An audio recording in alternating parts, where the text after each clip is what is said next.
Happy Sunday, everybody. I hope everybody's having a good weekend. Today is Sunday, and I'm going to start my Sunday dinner. And I'm going to start by making a St. Patrick's Day prep meal. So, tomorrow is St. Patrick's Day, and I'm going to do all the prep today for my St. Patrick's Day dinner. That way, when I get home from my 9 to 5, all I need to do is to cook the corned beef. So I've already washed my hands, and I'm going to go through all the ingredients that you're going to need to make your St. Patrick's Day dinner. If this is your first time joining me, hit that subscribe button so that when I do more videos, you will be able to see it. So again, let's talk about some of these ingredients that you're going to need to make your St. Patrick's Day meal. So here I have some Brussels sprouts. This is just a quick cheat on doing whole cabbage. If you are used to doing the whole cabbage and you wanted to do that, feel free to do that. But this is just a cheap, easy shortcut to have cabbage and corned beef, and it's going to cut down on a lot of time. So here I have the fresh frozen, and this kind is the one that you can steam in the bag, so that's going to make it cook even faster. So I have that. Then I have here some carrots that we're going to put in with our corned beef and cabbage. And these are just the whole baby carrots that you could find in the vegetable section of your supermarket. You're going to need an onion. This is a white onion. So we're going to chop that up, and then we're going to put it into the bag with the corned beef. You're going to need some potatoes here. I have one potato. I have a few more. So just get you a few potatoes, depending on how many people you have in your family. If you've got 4 people, I would do 4 or 5 potatoes when you're prepping this meal. So however many people you have in your family, that's how many potatoes you're going to need. So also the star of the meal is the corned beef. And nowadays, during this time of the year, they have the corned beef briskets out. So this is what you have here. Get one big enough for you and your family, and then so that when everybody has dinner, you have leftovers, and then that way the following day you can make yourself some corned beef sandwiches, and you can take it for lunch the next day. So some of the ones you'll see have this little packet here.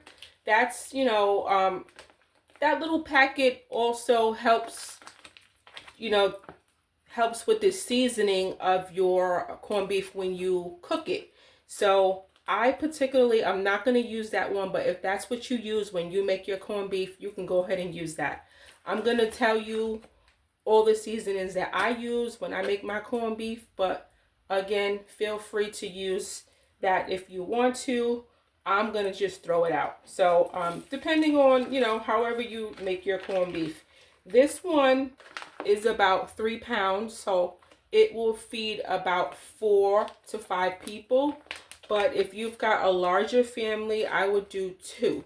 So again, you want to make extra because you're going to make corned beef sandwiches the following day for lunch.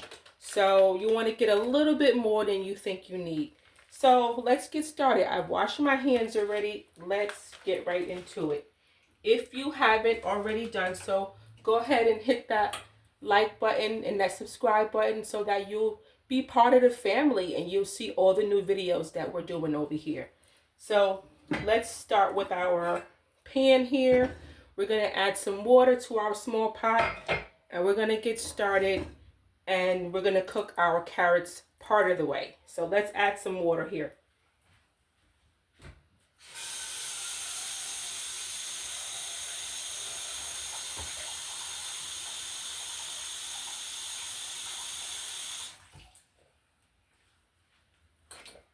Okay, so I've got some water in my pot here.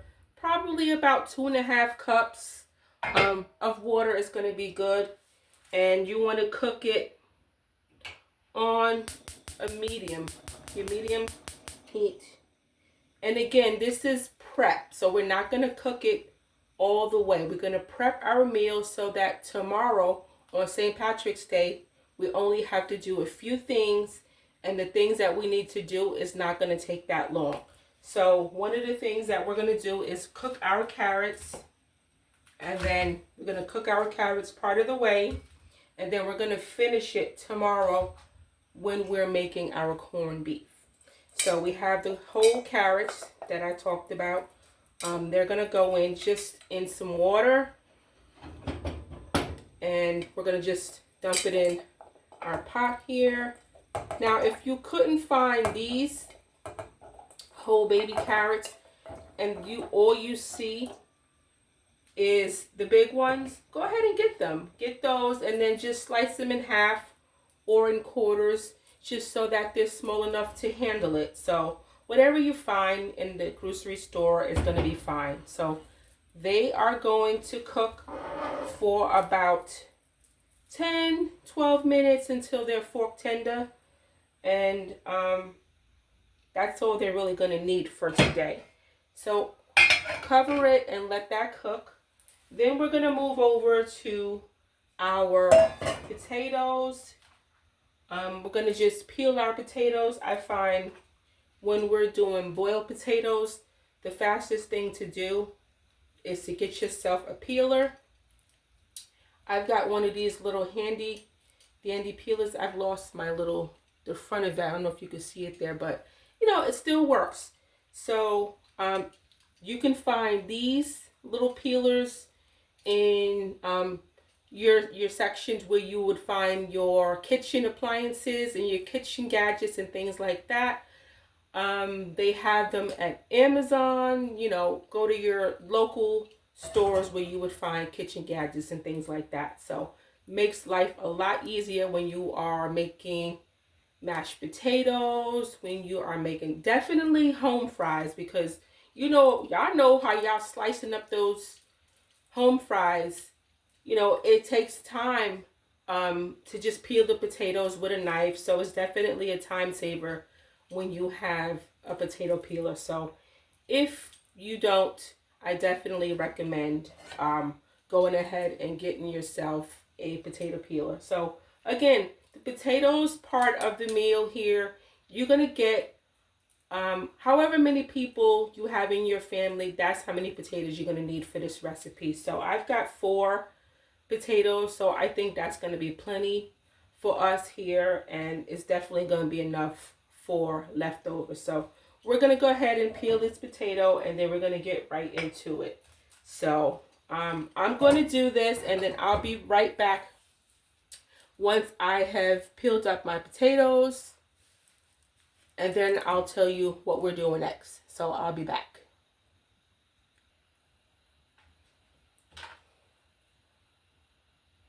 Hey y'all, so we are making our St. Patrick's Day dinner. We're getting an early start on it. Tomorrow is St. Patrick's Day, so we're starting our St. Patty's Day dinner today. So far, during our prep, what we've done is we've put our carrots on to boil, and then I've started peeling my potatoes. So I've already got one done with the peeler, and I'm just going to add some water to put in a bowl. So I'll be right back.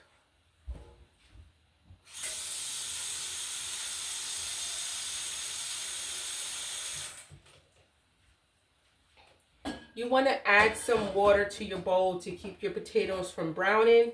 So just add some cold water. You don't need much, just to keep it from turning colors. So I'm just about, almost lost it. Just about finished peeling this one. So I'm going to finish peeling this one, and then we'll add this one to the bowl as well. So we'll just add this part of our potato here. And again, this goes so fast, this part. It doesn't take any time. You just want to be careful about the potato skins. They can go all over. So just be careful about where they go. If you wanted to keep this part a little bit clean while you're doing this, I would just put out a plastic bag or either a paper towel so that the potato peel is not going all over, and then you don't have to worry about cleanup with the potato peels. So, all right, y'all, we got our potatoes started, and we're going to add this one also to our bowl that we just added our other one. And we just get rid of the peels that we just peeled here. Again, we're going to just add it to water just to rinse it and to also keep it from turning brown. So we have our 2 potatoes here. I'm thinking if I should do another one or if I'm going to just stick with 2. I think I'm going to just stick with 2 potatoes for now. And if I decide, I can do another one tomorrow because I have another whole package of 3 potatoes. So I'm going to stop there. So let's check on our carrots. I'm hearing it boil now. So it's doing well. I'm going to let it boil for a few more minutes. Let's move on to getting ready to cook our potatoes. We're going to boil our potatoes as well. So let's get some water, a pot of water boiling for our potatoes.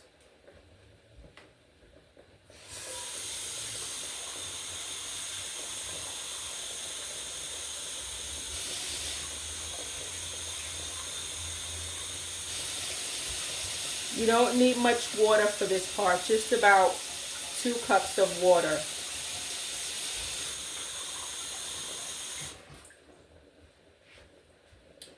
Okay, so I've got about 2 cups of water in my pot here. And we're going to put the top on it and we're going to turn the eye. You know, turn it on medium high if you like. So our carrots is boiling away, and what we're going to do is we're going to take our potatoes that we peeled here and we're going to cut them up. So let's move our potatoes here so you guys can see what I'm doing. I'm going to just turn this eye off and we'll move our potatoes over here so you guys can see what I'm doing.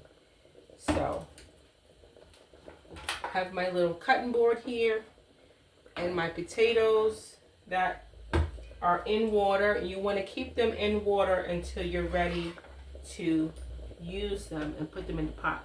Otherwise they go brown. So I decided to only do 2 today. So if you have a larger family, you can do more. I may do 1 more tomorrow, but really just do how many you think you need for your family. So we are going to just cut it in half. And then we're going to cut it again. Stand it up. And then you really want to just cut it in pieces.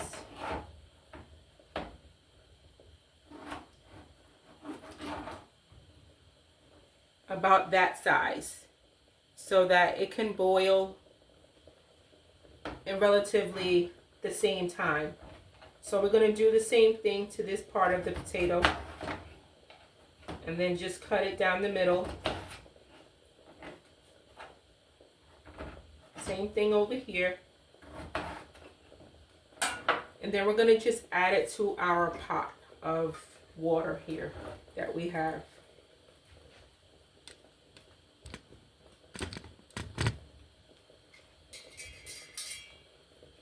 So we're going to just put it in our pot of water. And depending on your liking, if you like to add salt at this point, you can do that. But I don't generally add salt at this point. So it really depends on your preference. So we're going to do the same thing to this potato as we did with the first one. And these potatoes are russet potatoes. Really, you can use whatever kind of potatoes that you like. I prefer russet potatoes. I use them a lot at home. So I like the flavor of russet potatoes. I think it's a good general potato. But they have so many kinds of potatoes in the stores now. If you prefer red potato, you can get that. They have the golden potatoes, which are very buttery. You can get those too. They're very good for boiling potatoes. And this is what we're doing. We're going to boil potatoes for our St. Patrick's Day dinner. So that would be fine. But whatever kind of potatoes you like are going to be just fine. They even have the little baby potatoes if you wanted to make this, you know, time-saving meal where the potatoes took less time to cook. So you can use those as well. Really just whatever it is that you use generally when you make boiled potatoes, or what you use when you make mashed potatoes.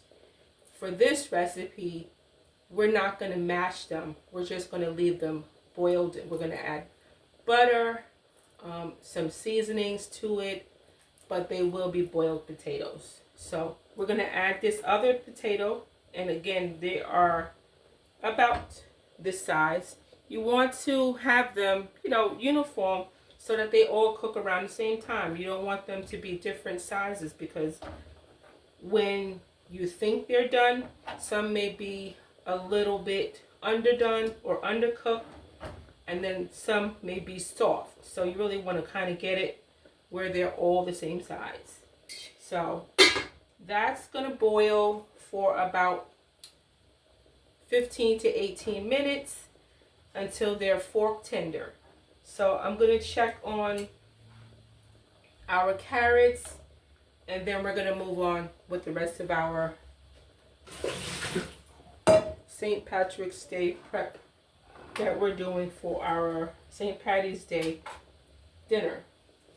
So let's give these a try. Let me just grab a fork.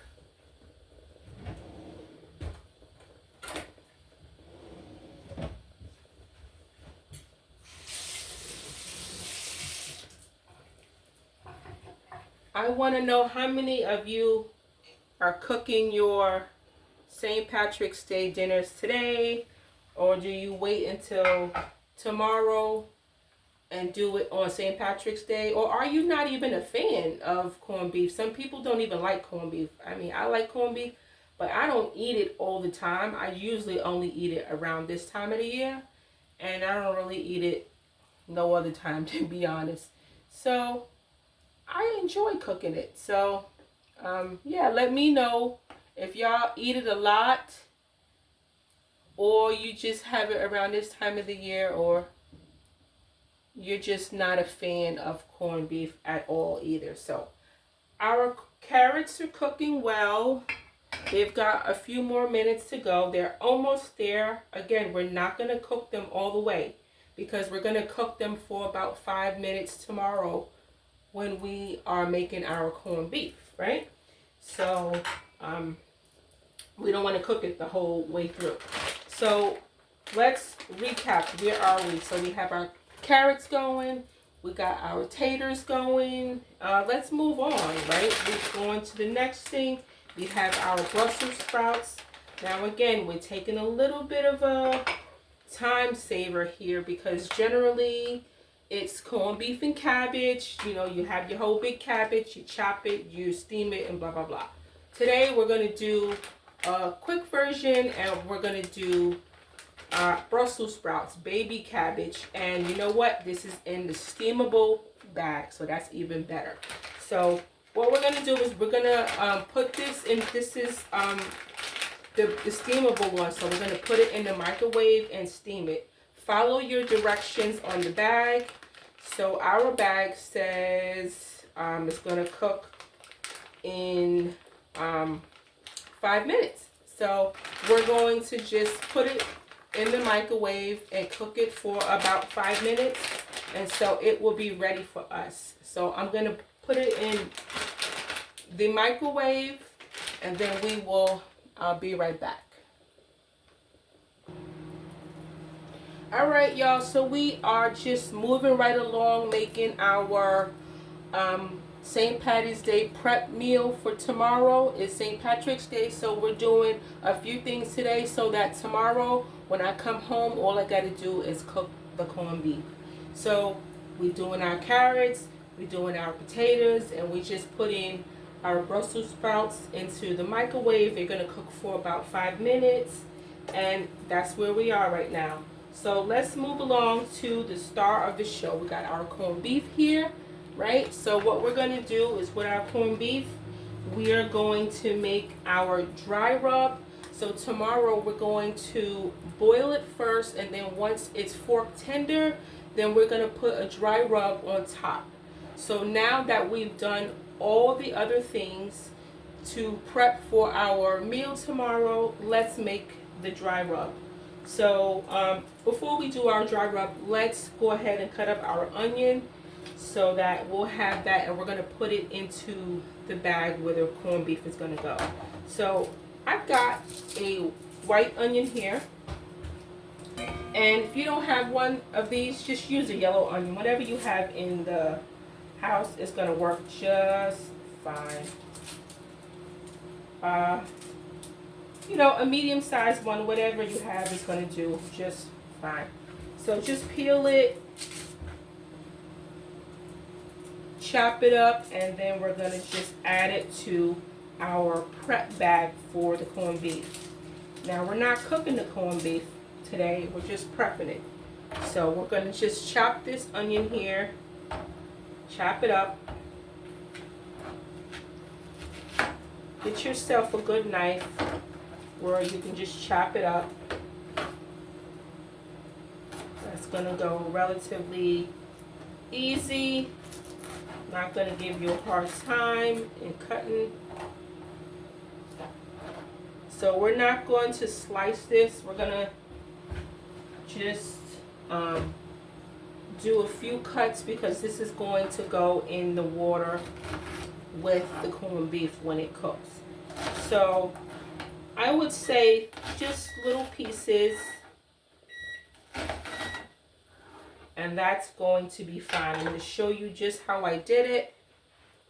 You guys can see that, just little pieces that you can add to the cooking water, the corned beef. So separate it a little bit,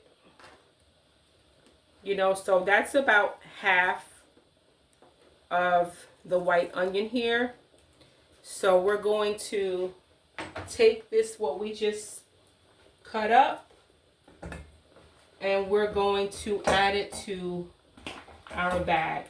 So we have our corned beef here that we talked about earlier, and we're going to put it into a prep bag so that tomorrow all we have to do is take it out of the bag, put it into a pot to boil. So I have here a bag that I'm using. You can get one of these from your vegetable part of your grocery store.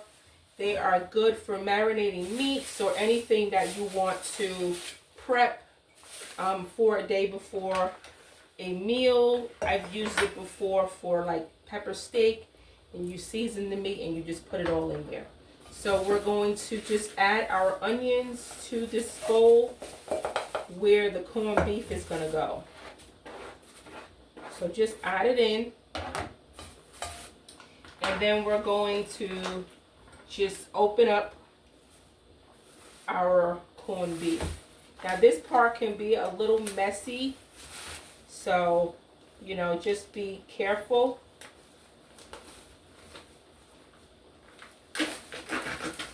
So I just cut it open and tear it open. Now if you see, all the juice has gone to the bottom. I'm going to drain that juice off so that it's not going to go in our bag. And again, I talked about earlier, this little seasoning packet, I'm not going to use it, so I'm going to get rid of it now. So if you use it, you just put it in your water, but I'm not going to use it. So I'm going to just wash off my meat and then add it to this bowl here.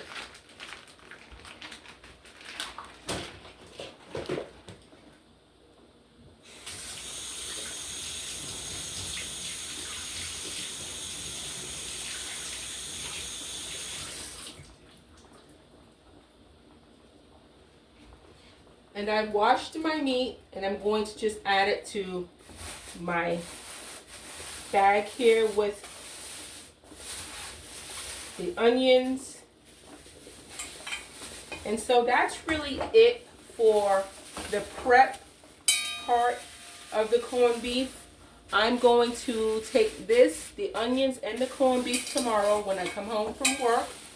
And I'm going to just take it out and put it into my pot with boiling water.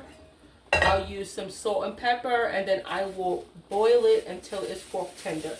So you can just leave it in a bowl here like this and put it in the refrigerator, or you could even put this part into a zippy bag and then put it right into the refrigerator where it will be until you're ready for it tomorrow. So I'm going to do that and put it in the refrigerator. So let me wash my hands, and then we're going to check on our potatoes and all our other vegetables that we're cooking.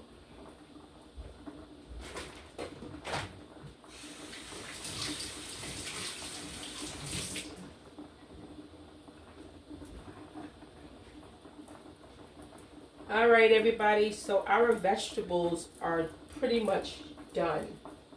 So what we're going to do is we're going to turn off our carrots that we made. We started those earlier, right?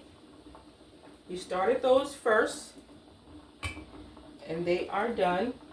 Again, we're not cooking them the whole way. We're going to cook them about 75% of the way, because we're going to cook them for another about 5 minutes tomorrow with our corned beef.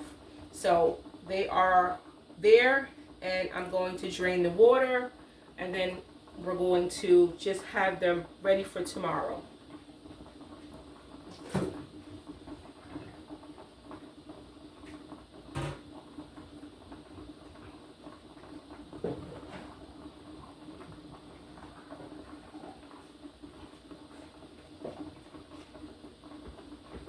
Be right there.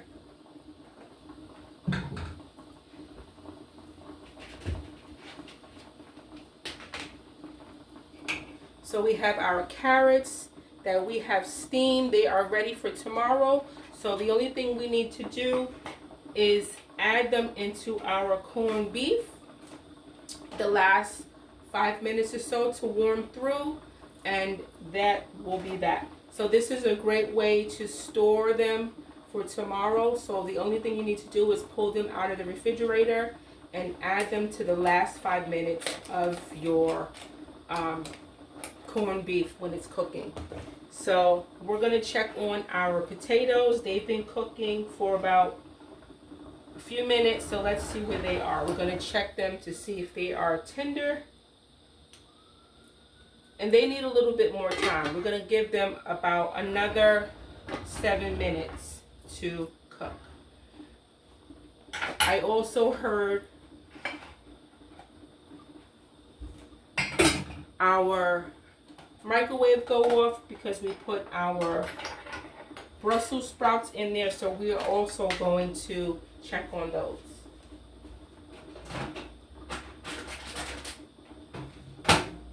So remember, we have the Brussels sprouts that you buy in the bag. They are frozen fresh. Can't talk. Frozen fresh. And we just put them in the microwave. So we are going to do the same thing that we did for our carrots. They have cooked. And then you want to just add them to a container so that tomorrow, when you're ready to, when you and your family are ready to eat, that they'll be ready for you. The only thing you need to do is add some butter, some salt and pepper, cook it for about 5 minutes, and again, it's done. So this part of the cooking is already done. You're basically just warming through your components that you're doing today. And these little to-go containers are perfect for these things. So now you have about 50% of your meal almost done. So you really don't have a lot to do. And this works perfect for people who are who have a 9-to-5 that they still have to work and they don't have the whole day to prepare a meal such as this. So these time savers is going to get you and your family to the table a lot faster. So we have those already done. So we have our cabbage, which is our Brussels sprouts. We took a little bit of a shortcut there. Carrots are 75% of the way done. And then we prepped our corned beef. We have our corned beef, we chopped our onions, and then tomorrow all we need to do is put that right into a pot of boiling water. So let's move over to making our dry rub for our corned beef that we're going to make tomorrow. So let's go through the ingredients that you're going to need for the dry rub. So I have here some brown sugar, and I have some ginger, some mustard, some celery seed, and some clove. Now this is just my recipe for the dry rub after the corned beef is cooked, after it's boiled. And what I do is I put a dry rub on it to give it a little bit more flavor. But if you are more traditional and you just like your corned beef boiled and to have a traditional flavor, you can just leave it simple and you can just use the little packet, the flavor packet that comes with it. Normally all of them come with a flavor packet, and you can just put that into the boiling water as you're cooking your corned beef. Really, it's up to you and however you and your family generally eat your corned beef. So let's go ahead and add all of our ingredients into a little bowl here, and then we're going to make our own little packet for our corned beef, so that after it's fork tender and boiled, we're going to add this on top of it.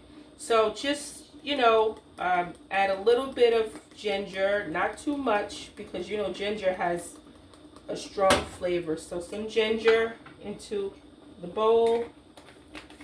We want to add some celery seed to the bowl.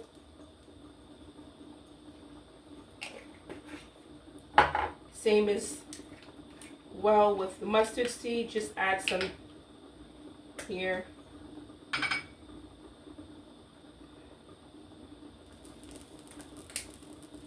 And we're going to add some cloves. A good handful of cloves will do. Not too many. And then you want to add a little bit of brown sugar. This is the light brown sugar, so just add some of this here to your bowl.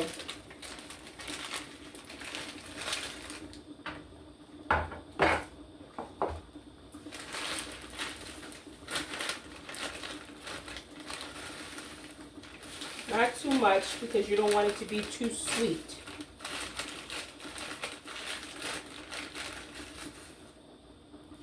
So that's a good amount.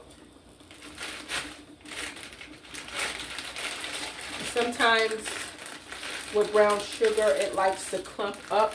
I don't know if you can see it there, but this is clumped up. So you just add a few clumps. If yours have clumped up, just add a couple of clumps to your bowl here, and as it cooks, it will dissolve and break up. So I wouldn't worry about that too much because it does break up as it cooks. So we have our ingredients here for the dry rub, and we're going to just wrap it here.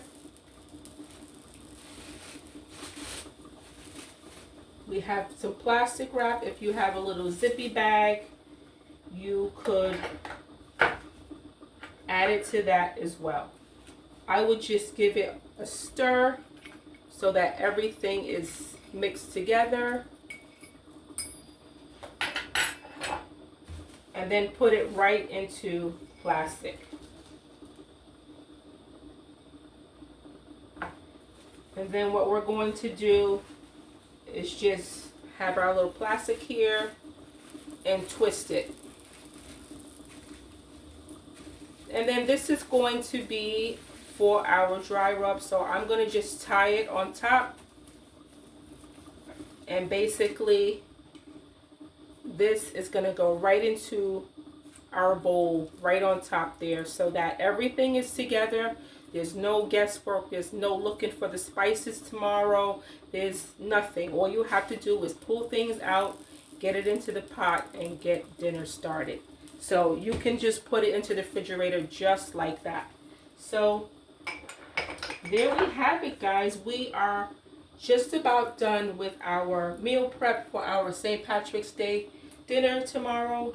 The last thing I'm going to do is I'm going to check on our potatoes. We're going to strain them, and then we're going to take them out and we're going to put them into a container just like we did with the carrots and our Brussels sprouts, so that for tomorrow the only thing we need to do is warm them up, put some butter and salt and pepper, and they'll be ready for us in no time. So let's get these out. We're going to shut off our eye, and we're going to take our potatoes out.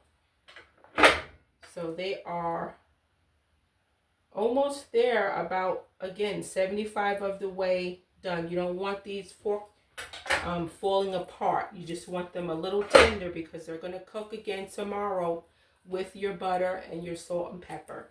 So we're going to drain these. I'll be right back.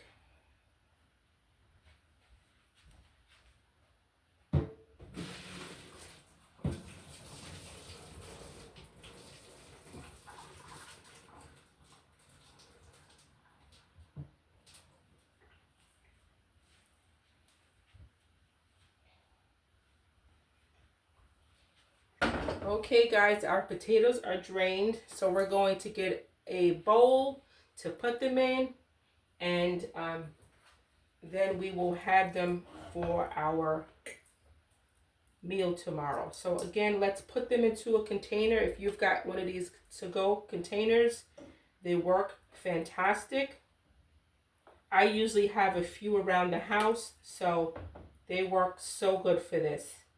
So you may need one or two of these depending on how many potatoes you did, and how many potatoes you need for you and your family members. I think for me and my family, this one container is going to be enough, and I'm going to decide tomorrow if I need to do another one. So the beauty is if I do, it's not going to take a long time to cook. So I have plenty of time tomorrow because I've done most of the work today, so that my meal is going to be ready for me in no time. So we're going to get the last two in here, and that is going to be the last of it. Great. So let's set these aside.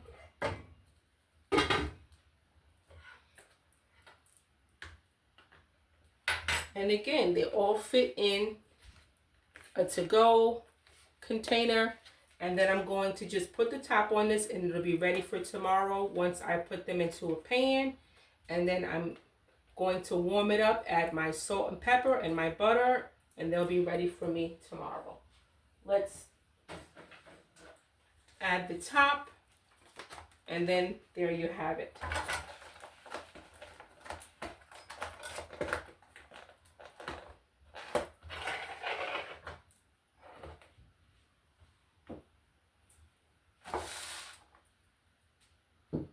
Okay guys, so thank you for spending time with me in the kitchen with Alethea. We got so much done today prepping our St. Patrick's Day meal. We did our corned beef. We prepared it so that it's ready for cooking tomorrow. We even did the dry spice here for tomorrow, so that all we need to do is put it into the pot with the water and cook it. We also made our potatoes here. We boiled them so that tomorrow the only thing we need to do is cook them with butter, salt, and pepper. We have our carrots that we made here. Only thing we need to do is put that again with our corned beef. And then last thing we did was also our cabbage. A little bit of a different twist to corned beef cabbage, but definitely weekday friendly. So I hope you guys had a chance to hear all of the tips that I've suggested, and hopefully if you're going to make a St. Patrick's Day dinner tomorrow and you have a 9-to-5 work day ahead of you, all these things will allow you to cook a delicious meal in no time at all. So thanks again for watching, and if you haven't had the time to hit that like and subscribe button, go ahead and do that, and I hope that you guys enjoy the rest of your day. Bye.